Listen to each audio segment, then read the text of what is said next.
నమస్కారం. మీ విజయ్ కుమార్ గంట.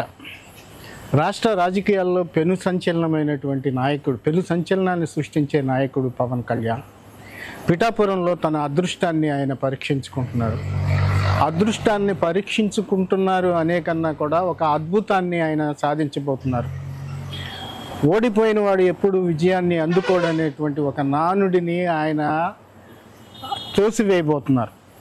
ఒక గొప్ప మహత్తరమైనటువంటి విజయాన్ని పిఠాపురంలో సాధిస్తున్నారు. ఈ విజయం వెనుక ఆయన స్థాపించిన పార్టీ ఉందా, లేదా ఆయన వెనకాల ఉన్నటువంటి సామాజిక వర్గం ఉందా అనే విషయాన్ని పక్కన తీస్తే ఆయన ఆశయం, ఆయన నమ్మకం, ఆయన ధైర్యం, ప్రజలకు సేవ చేయాలనేటువంటి తలంపు పిఠాపురంలో ఉన్నటువంటి పరిస్థితుల్ని, రాజకీయ సమీకరణల్ని ఒక్కసారిగా మార్చేసింది.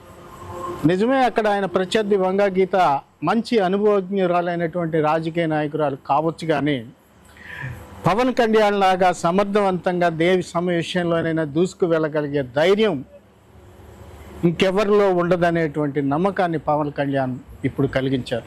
ఆరంభంలో ఆయన్ని చూసి ఒక సినిమా నటుడు ఇక్కడ వచ్చి ప్రయోగాలు చేయటం ఏంటి, వచ్చి గెలిచిన తర్వాత కనపడడు అనేటువంటి అనుమానాలు వ్యక్తమైన ఇప్పుడు ఖచ్చితంగా పవన్ కళ్యాణ్ పిఠాపురంలోనే ఉండి అభివృద్ధి చేస్తాడనే నమ్మకం అక్కడ ప్రజలకు కలిగింది.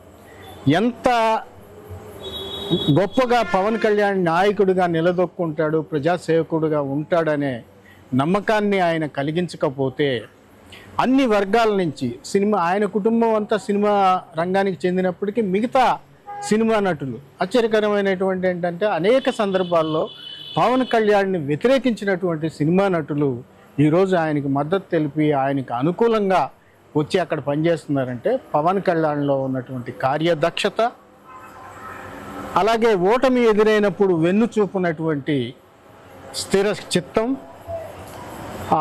ఆయనకి పిఠాపురంలో మంచి గుర్తింపును తీసుకొచ్చింది. ఖచ్చితంగా పిఠాపురంలో ఆయన ఒక రికార్డు సృష్టించబోతున్నారు. అది 50,000 మెజారిటీ కావచ్చు, ఆ పై మెజారిటీ కావచ్చు, కానీ గొప్ప మెజారిటీని ఆయన అక్కడ సాధించబోతున్నారు. ఖచ్చితంగా ప్రజలందరూ ఆయనకి స్వచ్ఛందంగా ఓట్లు వేస్తారు. ఇక్కడ ఒక విషయం, జనసేన కార్యకర్తలే పవన్ కళ్యాణ్కి ఓట్లు వేస్తారనే విషయాన్ని తీసి పక్కన పెట్టేద్దాం.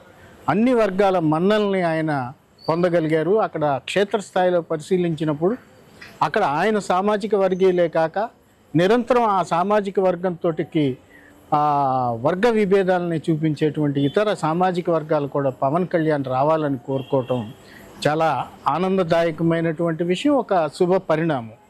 ఇక రాష్ట్ర రాజకీయాల గురించి ఈ సందర్భంలో నేను ప్రస్తావించను, అది ప్రజల యొక్క నిర్ణయాన్ని బట్టి ఉంటుంది, ప్రజల నిర్ణేతలు. కానీ పిఠాపురం నిర్ణేతలు మాత్రం పవన్ని విజేతం చేస్తారు. సెలవు.